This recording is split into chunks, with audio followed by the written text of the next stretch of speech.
Oh my gosh, super exciting. Hey, it's Tony here from TL Yarn Crafts, and I am super duper excited about tonight's live because we have a huge, exciting topic that I want to go over. I want to spend plenty of time on it, so I'm going to jump right into things. I didn't even make a list of announcements. I just know that I've got a couple things that I want to cover.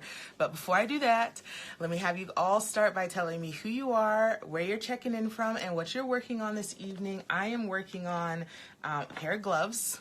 I'm designing some new gloves with some yarns from my friends at UU Yarns. So this is what the label looks like. I don't know if you've ever worked with this before, but thankfully I've had a really great relationship with Heather, who's from UU Yarns, and she runs that kind of like she's the captain of the ship.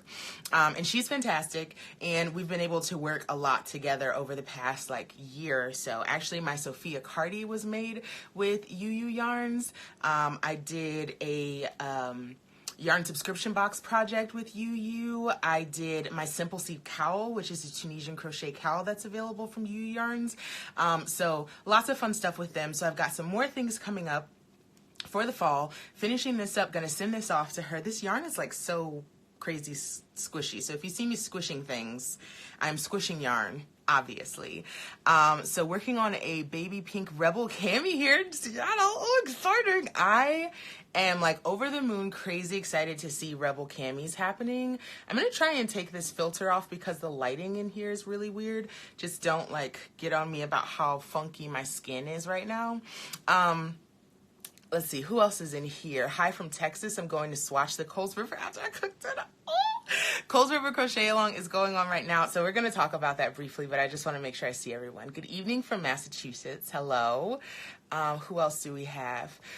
Meech from SoCal. I'm trying to get some rounds done on the 12-point star baby blanket. I don't think I've seen that. Is it just the one with all the points on the baby blanket and it's in the round? Because I've seen those before. I wasn't sure if it was a specific pattern. But yes, as you come in, let me know who you are, what you're working on tonight, and where you're checking in from.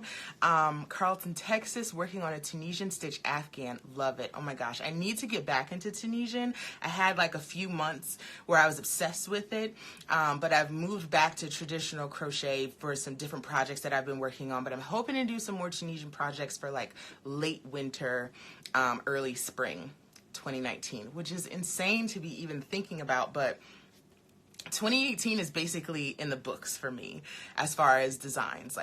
Everything is done. I just need to get pictures taken, writing up the finished patterns, but with being a designer now, I work so far ahead as opposed to being a finished product person. So I'm honestly looking at February, March at this point as far as pattern releases. It's crazy. I've got my schedule so far out already.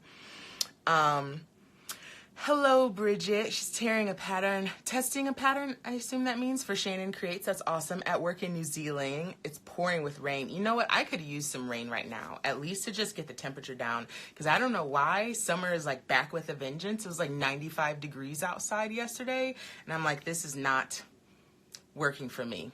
Clearly I'm a cardigan, t-shirt, keep it cozy type person, and hot weather is not my friend. Oh, hey, best friend. Hi, my best friend's in here. My best friend, Crystal. So you guys should check her out. She's under Kitty Takes on the World. You should check her out. Hey, best friend. I'm watching from work. You're still at work? It's 7 o'clock. Geez, go home. Can't wait for my yarn to get here for the crochet along. Yes, let's talk crochet along in just a minute. Working on my summertime tee. Oh my gosh. That's the excitement about having so many patterns is everybody's working on something different. If you're a shawl person, you do that. If you're a Rebel cami person, and you're a summertime tee person. If you're a lemonade top person, so many different projects going on from the TL Yarn Crafts camp, and I love it. Finished baby blanket from Lion Pattern, Jeffany shared. I love it. Jeffany, I'm a fan. I'm a fan of Jeffany. She's just the sweetest person. I met her in person briefly when on my New York trip, and I need to see her again soon. Oh, by the way, and I'll throw this out there, if anybody's going to Rhinebeck this year, I am. I finally got off the fence and jumped full onto the Rhinebeck train, so I am working on my arrangements. Got my plane ticket, got my lodging. I hear I need to make a sweater, but I think I might just I don't know, maybe I'll just wear one of my shawls. Maybe I'll wear the flat iron or something, because I ain't barely got time to crochet the things that are already on my list, much less try to make a sweater before October. Like it's really asking for too much. So I'm not going to do it, but I will be there, which I'm really, really excited about. Brittany here checking in from Baltimore, swatching for the cow tonight. Hey, exciting. Let's see. Hello from SoCal, soon to be in Utah in a couple months. That's fun. Working on the slouchy cardigan from Sorella. Oh, is it that striped one that she just put out? That thing's so cute. And I love like the raglan neckline. She mentioned in her stories that she's thinking about doing like a kid's version, and if she does, I'm totally making one for my niece. I'm getting ready to swatch for the Coles River shawl. I love it.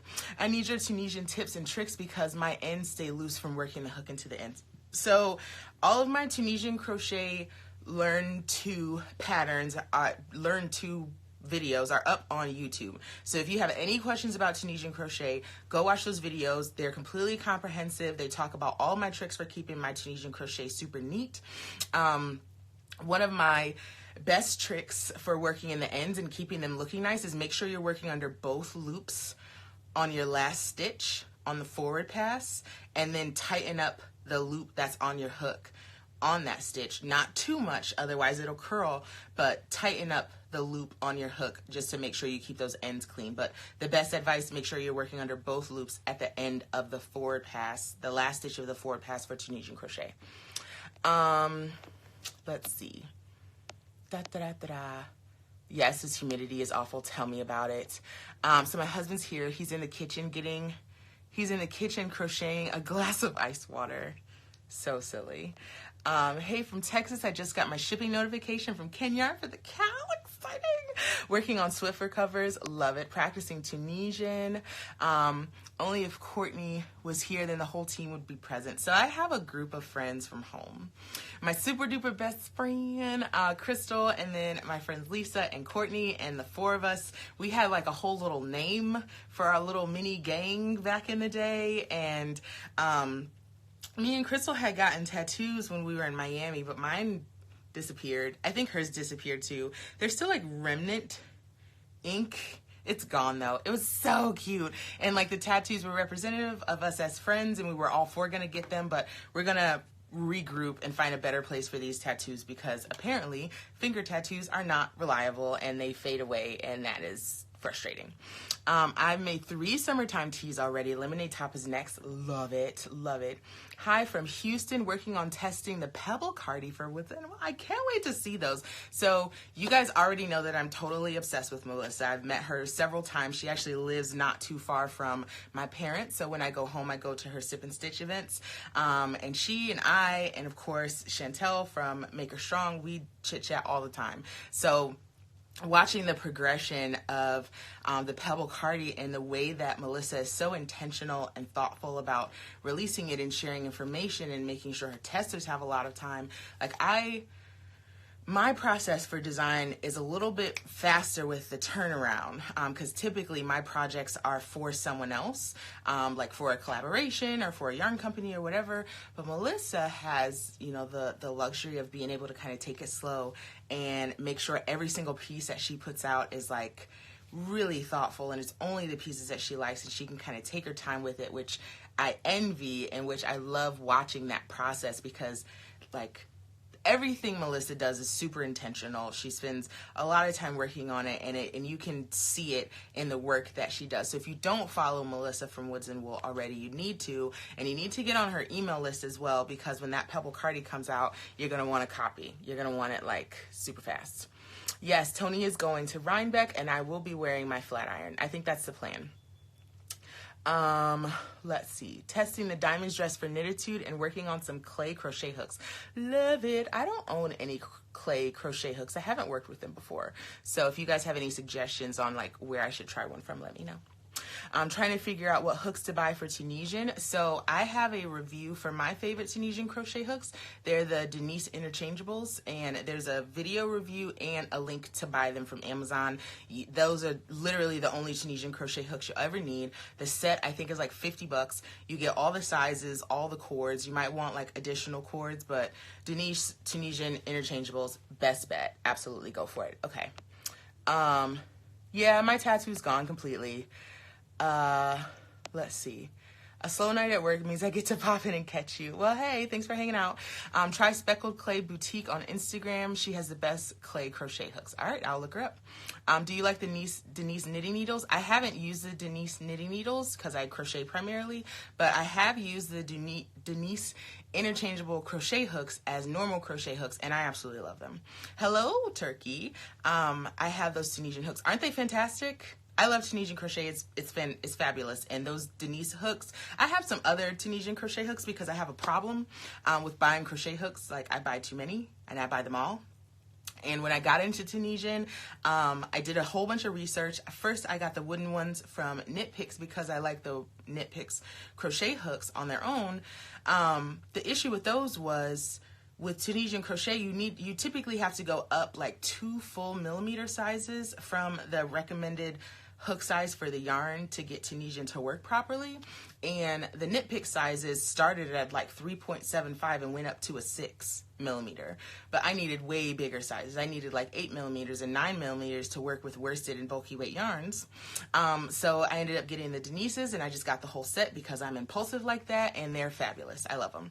Texas is hot, but we still love yarn. See, and that's what I love. I hear that a lot about Texas, Florida, and Southern California, that it's always hot there. It will be hot for the next several months, I'm sure. But you still crochet, and I love it. I love hearing it. I have an addiction for accessories. Yeah, I've shown before, and I'll probably put something up on my blog, like going through my crochet hooks. I really need to purge, but like I have my collection of like in play like crochet hooks that are my go-tos. There's probably like 60 crochet hooks in here, probably closer to 80. And when I was updating my office space, I put a whole bunch of like the extra crochet hooks that I don't use in my desk down here. I'm just gonna see how many I can grab. These are the ones that I don't even use. My hand is not even big enough to grab them all. This is just some of the hooks that I don't even use. They're literally sitting in a drawer. They're like extra sizes. There's a furls hook in here. There's clover hooks in here. All the plastic and like cheapo wood ones, and like extra Susan Bates that I bought when I was like out and didn't use them. There's an Addy hook, and those things are expensive. Like, I have a problem. I have a real big problem. Hey, Mom. I love when she gets rid of stuff. Yeah, Mom, but you know what, Mom? You don't need no crochet hooks either. So I want to find a way to make sure these hooks get to somebody who actually needs them and will use them and maybe doesn't have these kinds of hooks already. So I'm working on it. Working on the doily my grandma was making when she passed. Oh, that's really sweet. Maybe frame your pretty unused hooks in shadow boxes and hang them. I want someone to use them. I think it's like, for example, my last student that I had for a private lesson at the yarn shop that I work at, she needed a hook. She was using a boy hook and was having a lot of trouble gripping, and it turns out that she is more like, with her grip style, she needed a Susan Bates, and I had one, so I gave it to her. And I was like, that's how I want to give my hooks away. I want to make sure that they're for people who need them, will use them. I want them to go to a good home. So one day I will give all my hooks away. I need some hooks too. Perfect. You know what, best friend? I'm going to pack some up, and next time I come home, you're going to get all of them. Hi from southern New Mexico. Ooh, it's hot here. I use a lot of cotton yarns and threads. Awesome. That makes sense. Take them to the maker retreat. Maybe I will. I don't know. Maybe I will. Can you recommend an easy first Tunisian crochet project? I would suggest there's actually a free video pattern for my simple Tunisian crochet ear warmer. It is up on YouTube, and you should go check it out. That's super fast, super easy. It helps you practice the basics, and it's really, really cute. And there's a video tutorial, so you should go do that. I have 2 Furls Odyssey hooks, and I'm not a fan. You know what? I'm not a fan either. They're slippery. My thumb doesn't know where to be. And they move in every direction in my hand. They move this way, they move this way, they move like all over. I do not love the Odyssey hooks. I do love the Streamlines. I have like a whole gang of those. Let me see. Where's one at? These? I love these. But let me see. I know I have one of the Odysseys in here. These, I bought like 5 of these at a time because I just love crochet hooks. So what I'm going to do actually is I'm going to put a piece of tape here at the bottom. Small piece of tape to give my my pinky an anchor, so then maybe the rest of my hand won't move around so much. We'll see, because them babies ain't cheap, and I'm not going to get rid of them. I'm now part of the Hooker Club. Yes, my best friend was exclusively a knitter for a very long time. And I finally got her to crochet because she started making the flat iron shawl. And it's working up gorgeous, and we picked some really pretty yarn for it. So can't wait to see that done. So welcome to the Hooker Club. Just give them to you. No, I'm not going to give them to you, Mom. What's the best hook? Where do you get them? My absolute favorite hooks are the Clover hooks, the Amours, and the Soft Touch. Just get a whole set of them. That's literally all the hooks that you'll ever need. I prefer the Amours because they're a little bit longer and I have big hands, but the Soft Touch is definitely my second favorite. Have you heard of anything about the Knitter's Pride Tunisian crochet hooks? Knitter's Pride? I feel like I have those. Those are the ones that are a bunch of different colors, and I have those too. They're okay. I feel like the hook head is too sharp. So the Knit Picks hook head on the Tunisian crochet hooks is too round, and then the Knitter's Pride are too sharp. So I just use the Denise's. Those are my favorite. I'm starting with the tulip hook, great for spastic. You said spastic beginners. Yeah, the tulip hooks are really good too. I have a set of those also, and those remind me a lot of the Clover Soft Touch. I feel like the tulip hooks are even a bit smoother. I feel like the Soft Touches have like a tiny bit of like drag on them, which I like.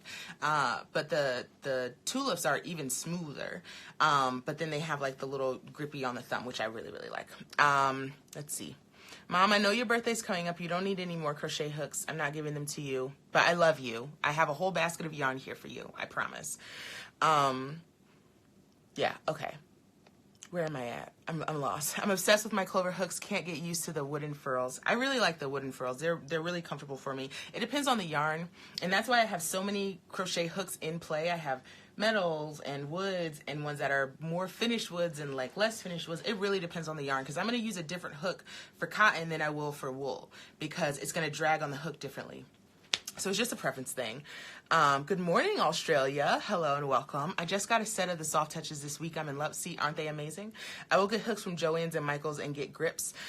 So they have the Soft Touches and the Amours at Joann's. So I would almost suggest like either wait till they have all the hooks 25% off and go and get them then and just like stock up, or get them one by one with 50% off coupons. It's really worth the investment. I used the metal, like the cheapo metal Susan Bates hooks for years. Love them. It made me fall in love with Susan Bates. Those were my favorite hooks. That I had like 12 hooks total, and they were all metal Susan Bates. But once you do the Amours, you will not go back, honey. You will not go back. I need to step my hook game up. So many options. Yeah. Clover, Amours, or Soft Touch, best option. Can the Denise hooks be used for regular crochet? Yes, they can. You just put a short cord on them, and then you can use them for regular crochet. I ordered the Coffee Crochet and Netflix hook, but I'm broke. That's funny. It happens, though. Crochet hooks will bankrupt you if you let them. I see that as I get older that I like the ones with longer handles. Agreed. It's more comfortable for my hands too. Where do I get the Amours from? I get them from Joann's. Amazon typically has a great deal for the set of Clover Amours. Yes, they do. And I don't know if you can use a 50% off coupon for the set of Clover Amours from Joann's. I would guess you can. So you could always just get those two.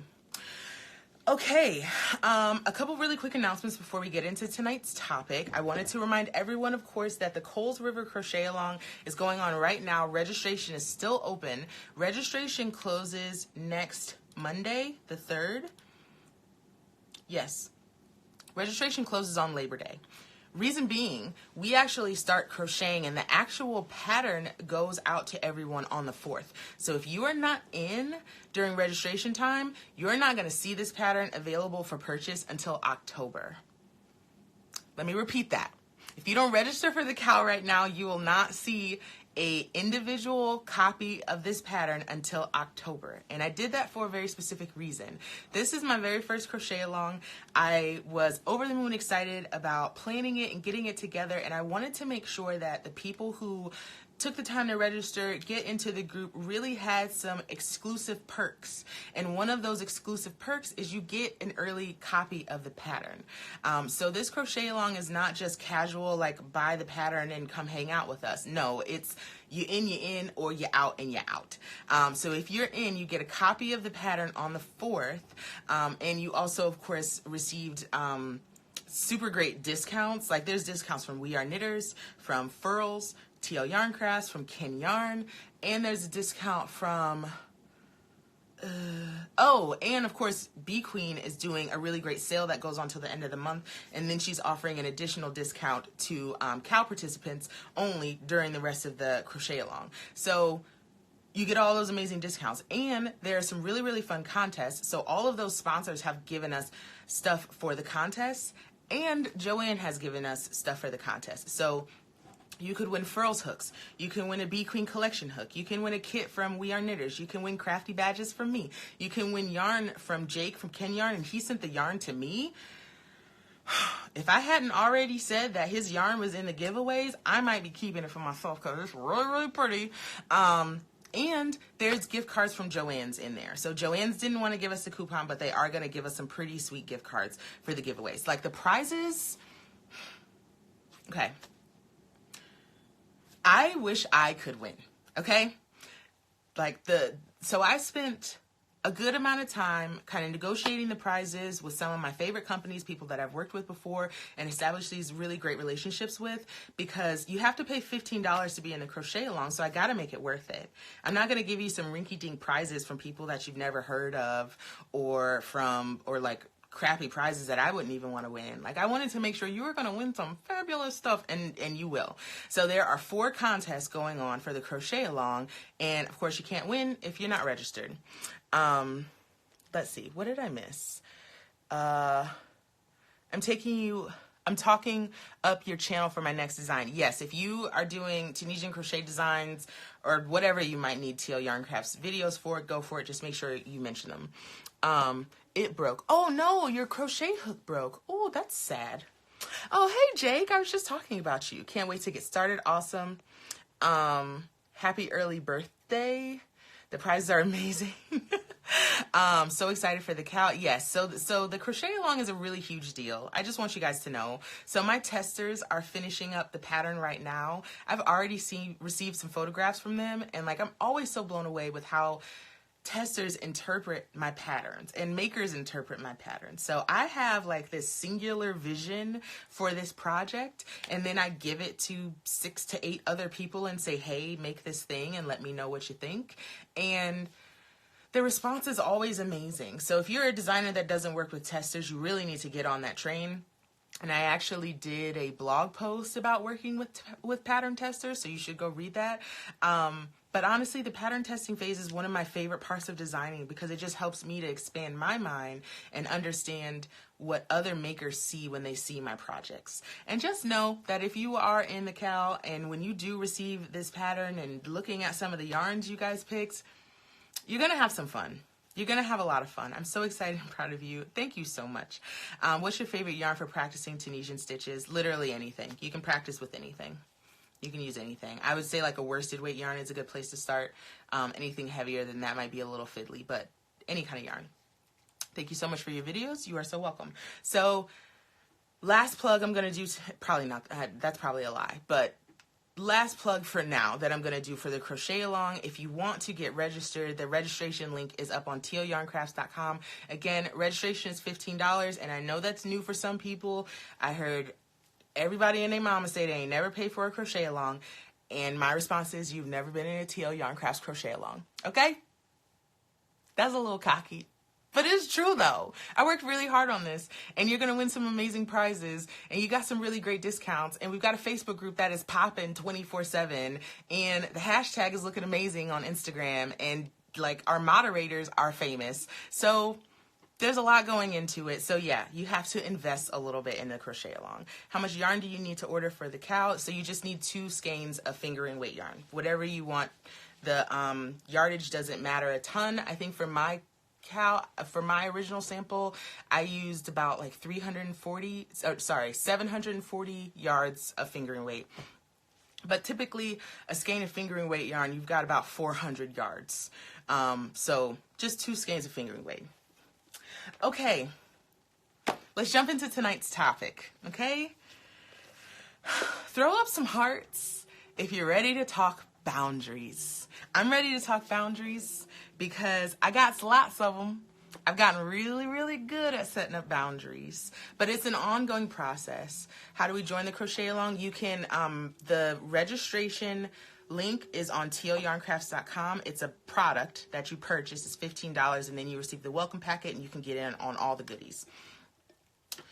So go to tlyarncrafts.com. The very first product is called the Coles River Crochet Along registration. So you can go buy it from there. Yes, I see those hearts for boundaries. And even though I have been really good at setting boundaries for myself and for my business over the years, it's an ongoing process to make sure I uphold those boundaries, and that I stay true to myself and take care of myself through the use of boundaries. So that's what I want to talk about tonight is, 1, why boundaries are not a bad thing. 2, how boundaries can really help you in your business and not hurt you. They're not going to prevent you from doing anything. If anything, it's going to give you the space to accomplish more in your business. And then we're going to go over 5 steps to setting clear boundaries in your business. We're going to go from start to finish, how to make those boundaries, how to maintain those boundaries. So I'm really excited for this topic, and the reason that it came up is I was talking to a very close maker friend of mine, and she had some major frustrations about a person who wasn't even a customer, just somebody who followed her on social media, and this person was really overstepping her boundaries with some of her questions, with some of her requests, and with some of her expectations. And my friend and I had to have a very serious conversation about boundaries, because she was about to make a decision on behalf of this person that would have jeopardized the way she runs her business. And it was obvious to me. It was not obvious to her. Yes, boundaries are important for creativity. So as we go through this, I definitely want this to be a conversation. If you guys have tips or suggestions about boundaries or even questions, definitely make sure you drop those down in the comments so I can respond to those. But I want to start off on this conversation about boundaries and talk about this one big myth that, as I was doing my research, I kept kind of having in my head, and writing my notes, that the myth that I know about boundaries. So you might think, if you don't recognize or have any boundaries in your business, that creating boundaries means that you're a mean person, that you're trying to hide things from your customers, and that you're just being mean and keeping things from people and saying, no, like all the time. That's not true, okay? Having boundaries in your business does not make you a mean person. Hold on a second. Let me say that again. Having boundaries in your business does not make you mean. Having boundaries in your business makes you a business person, okay? Maybe you're like this self-proclaimed people pleaser, and you just want to be able to say yes to everyone, and you want to just open the floodgates and let everyone in, and you want to make for everyone and provide for everyone and overshare, and you want to cater to people, and maybe you create a custom product and you just want to leave all the options open. Like, the problem with that is operating that way does not make you this open and welcoming person. If anything, when you allow people to walk all over you and dictate the direction of your business, you're actually a doormat, okay? They're not doing anything for you. You're in turn doing for them. So your business should be this kind of autonomous thing over here, operating with or without all of them people over there. I preach and preach and teach and preach about ideal customers. Ideal customers are people who respect your boundaries. Non-ideal customers are people who ask, like if your business operates in this circle, a person who doesn't respect your boundaries is over here still saying, do business with me. You're in here doing your business, crushing it and being amazing. And they're like, well, why don't you come do this thing for me? Or why don't you answer this question for me? Or why don't you make it in this color? Or why don't you come do this craft show that's out of town even though you don't want to do out of town shows? Or I'm not going to buy it, but you should add this to your shop. What? Who are you and why? Like, that's the kind of stuff when you receive a request from someone that seems like way out of left field, or your first reaction is probably not, maybe, I don't know. Like, you have to trust your instincts with those things. And when you open yourself up, when you open up your business beyond the perception that you had of your business in your head, that could lead into, you know, you being a doormat for somebody who might be just a one-time customer. Honestly, it opens up the opportunity that they won't even be satisfied with the product, or that you put in more work than you're actually getting paid for. Like, it's never a good thing. Ideal customers respect your boundaries. They absolutely do. So let's talk about some symptoms within your business that could indicate that it's time to set some boundaries. Let's say, for example, if you're offering product that you don't actually even like to make, it might be time to set some boundaries. If you're making something within your business and you're like, I don't even like doing this. So let's say back when I was doing finished product, bun beanies became a thing, like a huge thing. If you've been here for any amount of time, you know how Tony feels about bun beanies. I'm not a fan. I'm not a fan of making them. I don't wear them personally, but I understand why they exist, and I see the appeal. But they weren't for me. That's a boundary I've created within my business. If I was making bun beanies just for the sake of getting paid and I hated it, I would start to resent my business. And God forbid you do anything that makes you resent your own handmade business. If you are a solopreneur, if you're the only one who does your business and you're doing things that make you resent doing that business, honey, you need to reassess, back it up, cut it out, go take a vacation, figure your life out, and come back. That should never happen. I'm missing some stuff. I'm sorry. Just joining already, so much yes. People are always asking me to make weird things that I've never made and wanted to make. See, and that's the thing. Joining late, I'm from Minnesota and I'm not crafting tonight. I'm actually editing senior photos. That's awesome. Sounds like fun. I'm at work but wanted to say hi. Well, hi. Hey, Anna. Is it Anna? Anna? The whole you should make this comments from others make me want to scream. Oh my gosh. Every time there's another trend on Facebook, somebody who probably doesn't crochet will say, oh my God, this is so cute, you should make this. Probably won't, but thanks for the tag. Like, I just won't. I'm not going to do that. Been there, done that. Oh my gosh, never got on that train. I couldn't handle it. Yeah, the bun beanie thing, can't do it. See, everybody's got an opinion about bun beanies, and I have mine, and it has been one of the boundaries that I set in my business. I will not make things. I will not do things, period, that don't make me happy within my business. I will bend over backwards for a project or a collaboration that I believe in, but I'm not just going to do something for the money or just because somebody says they want it or just because somebody asked me to. I am not. I don't make bun beanies either. Awesome. Yeah, good customer service shouldn't mean bending over backwards for someone. Got to keep respect for you and your work. Absolutely. I hate it when people tell me what to make. No, I don't want to make it. I'm not doing it for free. Oh my gosh. Yes, all of it. You guys already know. So some more symptoms that it might be time to reassess the boundaries in your business. You're offering products that you don't want to offer. You're offering discounts or you're wavering on your prices. Babes, we've had this conversation about knowing your worth and setting prices that are reflective of your skill, your ability, your materials, the products you're making, prices that make you feel good about yourself and about your business.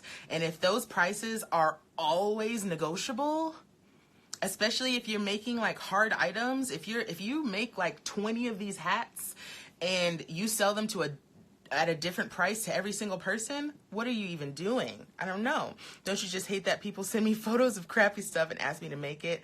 Yeah, I'm not the one. And I promise you, if you tell people no enough, they'll stop asking. Lady asked me to make barefoot sandals. She didn't want any. She just thought I should make them. Like, what is that? That people are like, oh, you should make these. For what? You're not even going to buy them. So what am I going to make them for? Just so I can post a picture and you can be like, oh, I told her to make those. I told her she should make those. Like, how is that gratifying for you? How does that help literally anyone? Do people ask you to make custom items? How do you politely say no? I just say I don't make custom items anymore. Or I don't make finished items. Or you could just say, I don't do custom work. Or, thank you for the opportunity. I'm going to pass. Any of those will work. Any variation of, no, I'm not doing it, with a smile, you can make it work. The muggles just can't relate to us crafters. They can't. And it's not that people are just outright disrespecting you. Some people don't know. Some people think they're being nice and are just giving you opportunities, and I appreciate that. And I think that's why it's always important to assume positive intent, to not immediately get angry, but understand, take that information in, process it, and then determine how you're going to respond. So when somebody says, hey, Tony, you should make this elephant-shaped baby blanket, I will politely say, oh my gosh, that's so cute. Maybe one day. That's probably a lie, but we all walk away from the situation feeling good, right? If you want to buy one, I can point you to the person who's good for that, who might be interested in making that. I'll give you some solutions. I'm just not the solution. That's all. The passion in this video and these comments. See, and everybody's had these frustrations before, right? So let me keep going. Other ways to know that you need to set some boundaries in your business. You're answering questions that leave you feeling vulnerable or exposed. So with us being in kind of this 24/7 culture of handmade business where we're all so connected, where we basically all live next door to each other, sometimes we'll have customers who feel like we should always be available. You are one person, and just because you have your phone in your hand does not mean you are responsible for answering that person's question right away. I'm just giving you the freedom to say, I'm not going to address this right now. And that's fine. Setting business hours for yourself is a great idea because most businesses, brick and mortar, not open 24/7. And if they are, they have a ton of staff. Okay? You're just one person. It's unreasonable for you to be available 24/7, and nobody should expect you to. And your customers shouldn't expect you to either. I only crochet as a hobby. I only crochet for a hobby and for gifts, and I still get that. No, man, I don't even have the time for the stuff I want to make, let alone the stuff you think I should make. See? I hate when it's family requests. I charge them. Oh, yeah, I don't be giving nothing away for free. I had a person ask me, what I like to make as gifts, and I was like, nothing. The only time I make gifts is typically for weddings, and I don't even crochet things. My thing used to be, I'll crochet, a big, comfy couch throw. No. If I'm doing a for fun project, a gift project, I'm branching out to other crafts that I've wanted to try. So I'm going to cross stitch you something. Or I'm going to go take a class on woodworking and make you something out of wood. I don't know. So yeah, no, I don't really make gifts. It's not my thing. Again, another boundary that I've created, not only within my business, but just within my life. I don't make crocheted gifts. Not my thing. It's good to hear because I think if we miss out on the custom order, we don't answer right away, we will miss out on the profit. Possibly, but let me be the first to tell you that just because you don't get that order does not mean you won't make money. If you continue to promote your business in a way that's comfortable for you, setting expectations that your ideal customer is going to be okay with, you're going to continue to make money. So let me just give you a quick Example, I've created some boundaries in my business around the collaborations that I will take. If I'm not passionate about a product, I'm not going to suggest that my followers use it. And I'm not going to take the time to create content around it that I don't even believe in. So I will say, thank you so much for reaching out to me. I don't think this is a good fit for me at this time. That doesn't mean I'm never going to receive another request for a collaboration again. Honestly, the way I look at it is, all the time that I'm saving from creating content for the wrong collaboration is time that I can use for the right stuff in my business. I can design more patterns. I can reach out to somebody else for a collaboration. I can try a new yarn. I can go sit with my sip and stitch group. I can write a blog post about creating boundaries. Like it just leaves me open to do other things and open up other opportunities in my business. Because God forbid you take the wrong collaboration and then the right collaboration comes on and you don't have any time to do it the justice it deserves because you're over here doing bullshit, okay? Because that's what it is. If you just take the job for the money, I'm sure I'm preaching to the choir. I've got to be. You guys already know this stuff, but it's time to start exercising it in your business and be comfortable with boundaries, because otherwise you're not going to be able to ever accomplish anything, and you're always going to have resentment within your business, and you shouldn't. You should absolutely love picking up a crochet hook or typing on your blog or writing that book that you're writing. Whatever it is that you do for your business, you need to love it. And if you are doing work that you don't love within your business, cut it out. Get rid of it. Done, and goodbye, okay? Save your yeses for the things that truly matter. Yes, that's good. I like that. That's awesome. Can't sacrifice your integrity for $1. See, look at y'all dropping gems. I need to get y'all up on here. Okay. Last kind of symptom of not having enough boundaries in your business is if you're working at a pace that leaves no time for the things that you want to do. So let's say you are doing all the things that you love in your business. You're writing blog posts, you're designing, you're doing collaborations, your social media is popping, everything's going great. But you're crocheting from sun up to sundown, you're staring at your computer till your eyes bleed, you don't even remember when's the last time you had lunch. Like, time to pump the brakes, babe. You got to create some boundaries around yourself within your business to make sure you're taking care of yourself. I am like self-proclaimed queen of self-care. I will stop everything for a glass of wine, a good shower, an audiobook, to kick my feet up and drink my water, to pet my cats. Like, nothing gets in the way of the things that I love that fill my cup back up. So taking breaks, stepping away, spending time with my husband or my cats, going to a sip and stitch, hanging out at the yarn shop, like those are the things that fill up my cup. And if I'm working at a pace that doesn't allow me to do those things and I'm getting myself burnt out, guess what's going to go? Some of that extra work. And believe it or not, there is probably at least 1 or 2 places within your business that you can scale back on if you don't have time to do the things that you love. Like, if you haven't had a vacation or a break from your business in months, it's time to do some reassessment. It is. You should be able to take a break, a vacation. You should be able to go from posting 5 times a week to 2 times a week on Instagram because you're off doing something amazing. Like, those opportunities should exist in your business, and you should be working at a pace where when it's time to take a break, you can cut it and go.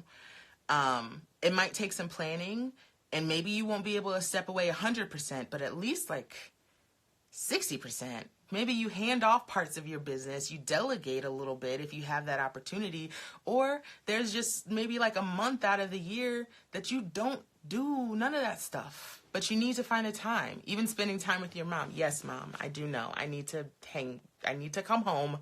I know.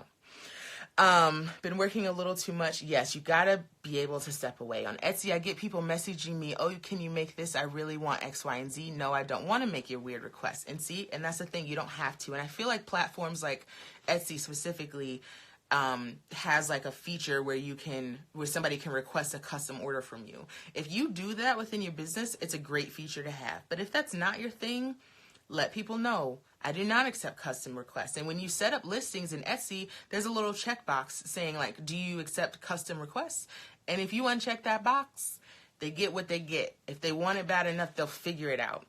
Love what you do and do what you love. Absolutely. Yes, you guys are spot on. Now this is where I need the help. I'm suffering from eye strain now. I have to do better.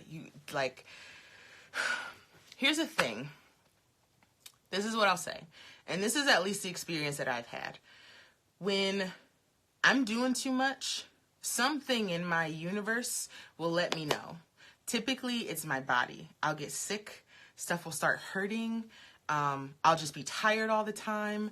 I'll have like weird stomach pains, like whatever it is. Like my body will let me know, hey, I need some attention.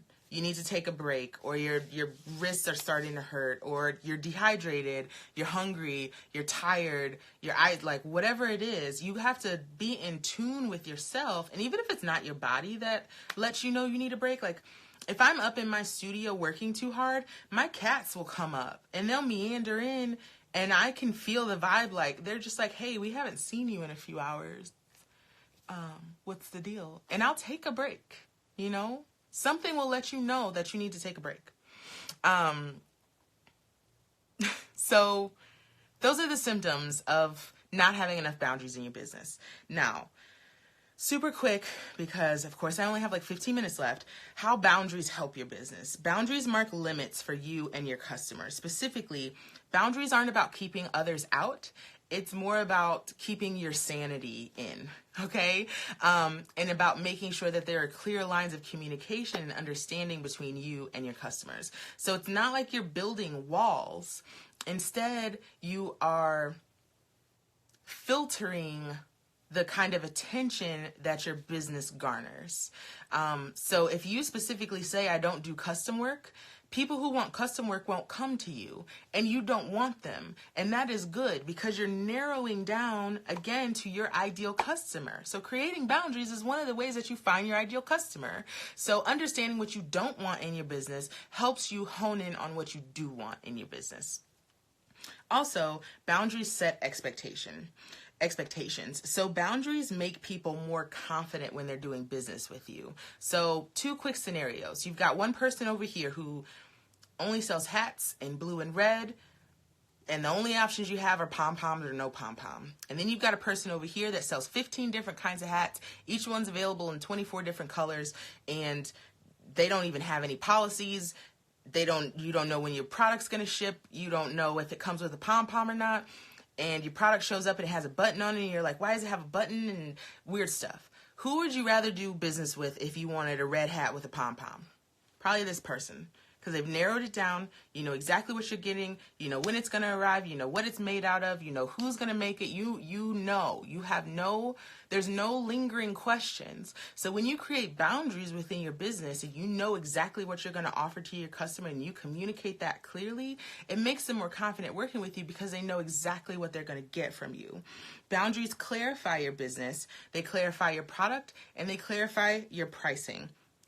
Use of policies is one way that you can erect boundaries around your business, and people can then decide based on your policies if what you offer is a good fit for them. Hi, Ontario, Canada. So next up, let's talk about the 5 steps for setting clear boundaries in your business. And we're assuming that you have no boundaries, or maybe you've just got frustrations on top of frustrations and you think boundaries might be the answer. My very first step for setting boundaries is 1, give yourself permission to set boundaries. Tell yourself, okay, some things aren't working in my business. I need to do things differently. This is what I want my business to look like, and I need to change things. Give yourself the opportunity to be comfortable with the fact that things will change, but it'll be a change for the better. A better for you as a business owner, a better for your customers, a better for your collaborators and your suppliers. It'll make everything better. That kind of change makes things better.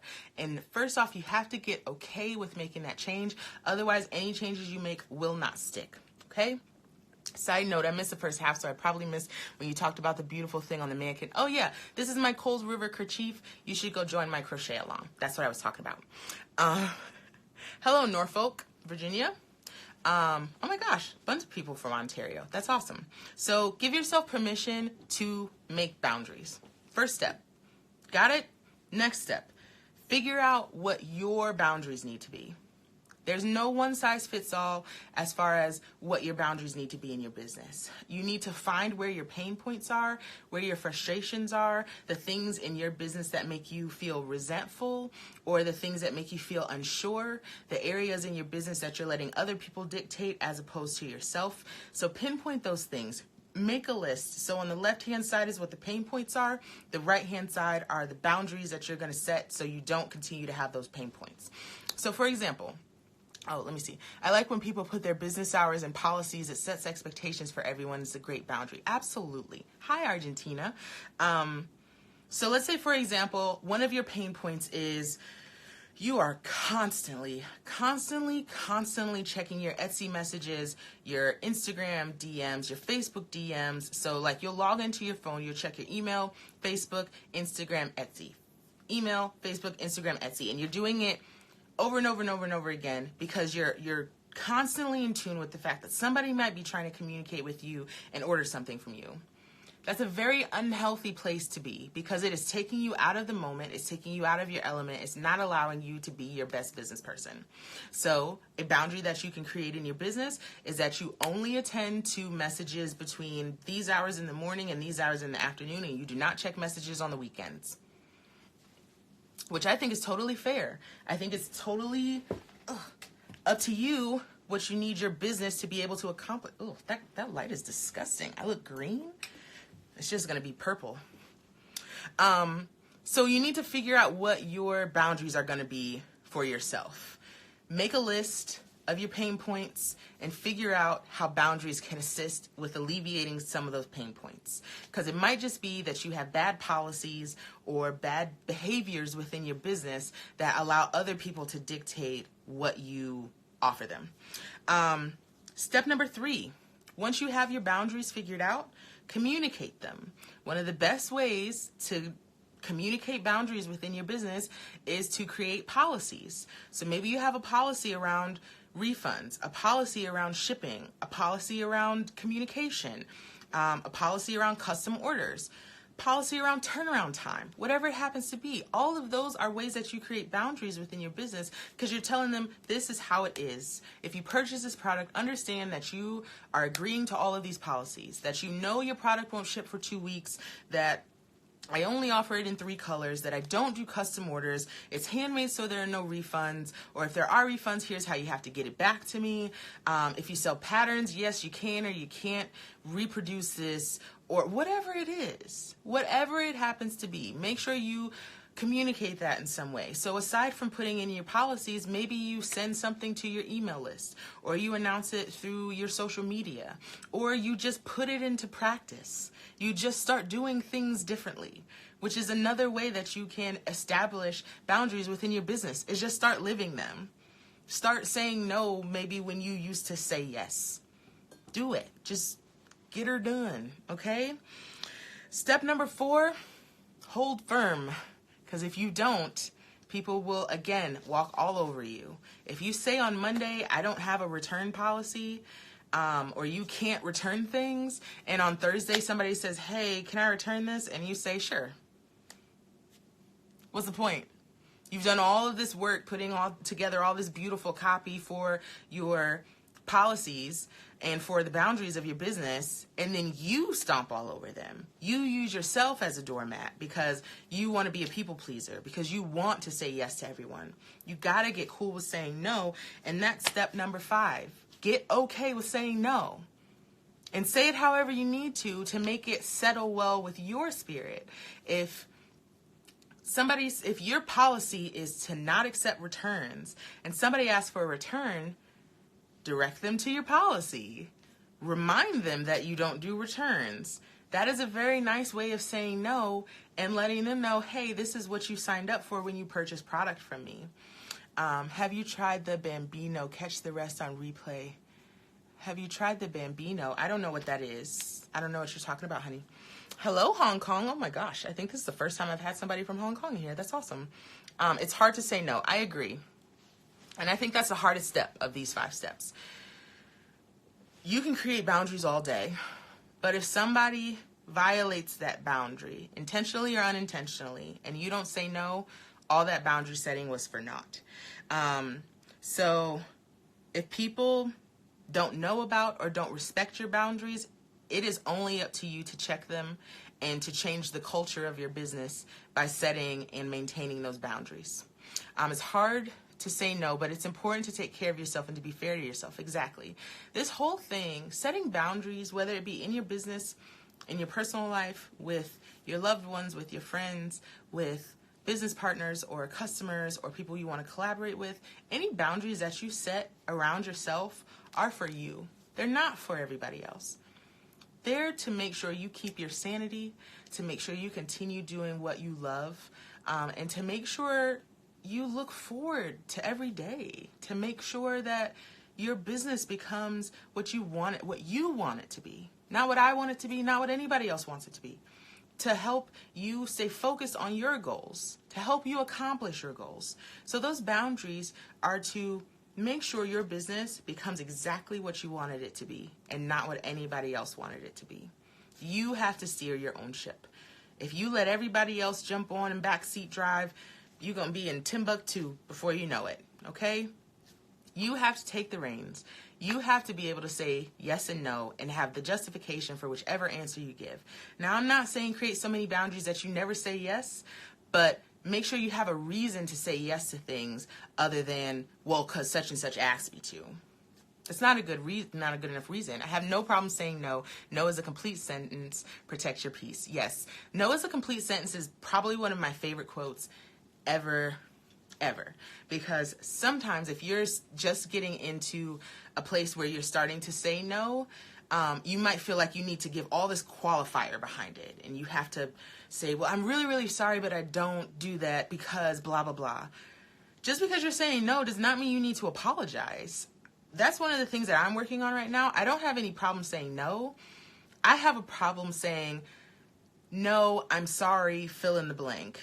I don't have anything to apologize for. These are my boundaries. These are my policies. It is my job to educate you at that point, not to apologize. So that's just another step, another layer. Once you get comfortable saying no, get past having to say, I'm sorry, because there's nothing to apologize for. It's your business. These are boundaries that you created, that you can justify. You don't have anything to apologize for. Let me see. Who did I miss? And exhausting if you don't keep boundaries. Absolutely. Saying no gets easier the more you do it. It's true. It's absolutely true.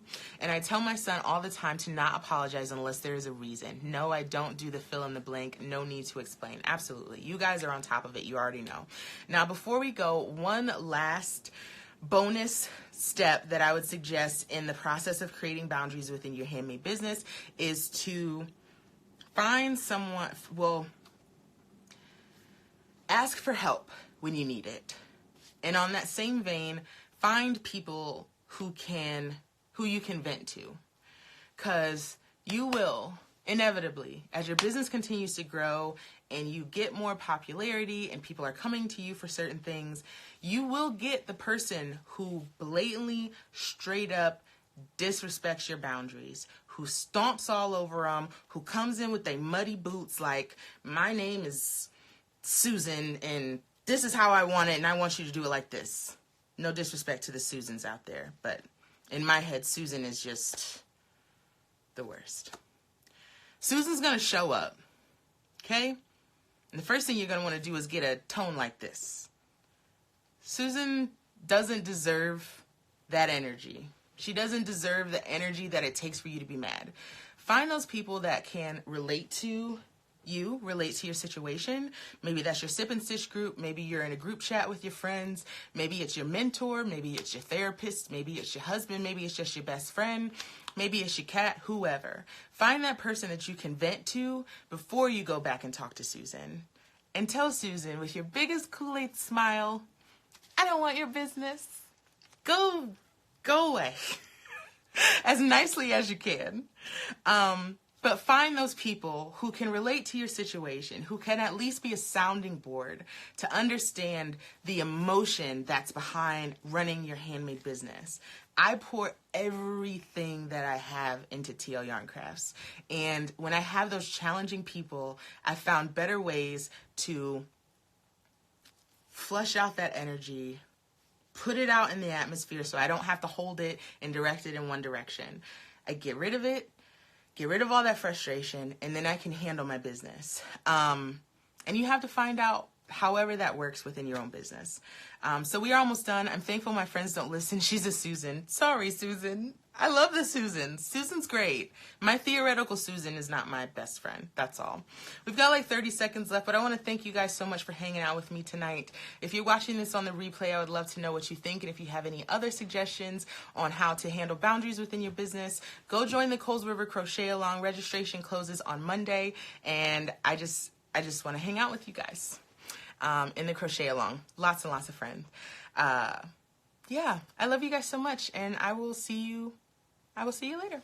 Bye-bye.